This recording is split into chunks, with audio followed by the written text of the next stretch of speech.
and throw away keys for every transaction, right? That's Right. if you're going to do public key crypto, you're going to need to generate and throw away or create very temporal keys in order to ensure that the keys themselves don't become identifying tokens. Which is basically really complex cipher. All right. Getting online at the Dagger level, again, here we're going to look at things like hotel lobbies, restaurants, free Wi-Fi. There's potential for use of prepaid SIMs for data purposes. You could even theoretically take apart a burner phone and rip the SIM out of that phone. In most cases, the prepaid SIMs are actually valid for data service. The cell phone providers simply don't tell you that, right? You can go and travel, you pick up a $20 pre-stored value SIM, you pop it into a little data card in your laptop, and you'll find you can get online, whether via 2G or 3G services provided by that same provider. If you're going to carry a laptop or a computer, something along the lines of something small and easy to get rid of or destroy, a la a netbook, is a good idea. You'll probably want to use something like PGP WDE, whole disk encryption, or TrueCrypt to do encryption of the entire drive or SSD stored within that device in order to ensure that the data on that device is not easily retrieved and or recognizable. Further, again, at this level, we are going to require the use of Tor and proxies, right? You're not going to be able to get away with making these optional. You're going to have to use them in order to ensure the level of privacy or anonymity you're looking for. I have a question. Sure. Can people track you through your gamer accounts, like for the PS3 and stuff? So the question was, can people track you through your gamer accounts, for instance, for the PS3, etc.? And the answer is absolutely.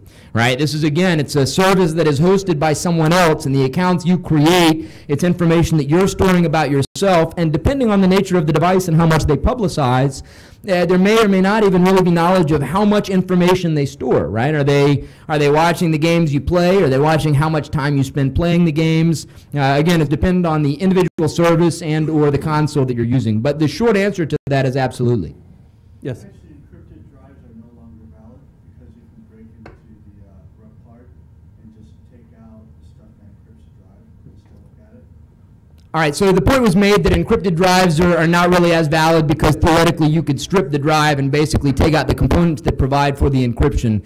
Let's say that whole disk encryption is not necessarily foolproof. However, it is still generally going to be much better when trying to protect your anonymity than carrying around an unencrypted laptop. So there are certainly degrees here of privacy and or anonymity that will be obtained. I see two hands. Due to the use of wear leveling and such for SSDs, if you're really this paranoid, I'd recommend you actually use real physical platters because you can't tell where your data lives on an SSD, and they can disable wear level segments and it still has data in there. So you can wipe the SSD and there's still your data on it. I think I saw that in Scott Moulton's talk. Awesome. Quickly in the back. Okay. At any rate, encrypt it. It's not foolproof. TrueCrypt or software encryption is another option that at least I'm not aware of as being able to be broken, and they also incorporate plausible deniability. Okay, now we're at the hermit level, right? The most extreme. No ID. You don't want an ID, right? You don't want fingerprints. Glue them up, make new ones, burn them off, cut up all your cards, get rid of all your services, sell everything you own, terminate all your contracts, distance yourself from your family and friends, and then fake your own death. Live in a cave while you're at it. All right. Making money at the hermit level. Again, we've got a few opportunities here. We can do all of those same things before that we've done for cash. We also talk here a little bit about things like panhandling or potentially hooking. Street performers and carnies are possibilities here, right? Short term, again, transients, if you will. Of course, optimally, we'd not work. And or if you don't smoke too much pot, you can sell your blood, urine, semen, plasma, right? Whatever you got. Eggs. Kidneys, livers. All right, using money at the hermit level, again, we're gonna stick pretty much to cash when possible. Bartering is also a possibility here via, say, flea markets, Craigslist, classifieds. Here's our guy trading a chicken. Free cycling is a possibility. Also, we're going to recommend self-sustainment, and quite honestly, we really wanted to go into more detail about truly getting off the grid and doing alternative energy, but given the time factor, we really just can't do the topic justice. So you guys want to get into V2.0 of this talk. Maybe next year we'll talk more about self-sustainment and living on your own means. All right, we're going to try and speed it up here. We're running out of time. So travel, you walk, you bicycle, still Greyhound actually so far. Be a stowaway or don't travel. And again, why are you not traveling? Because you live in a cave.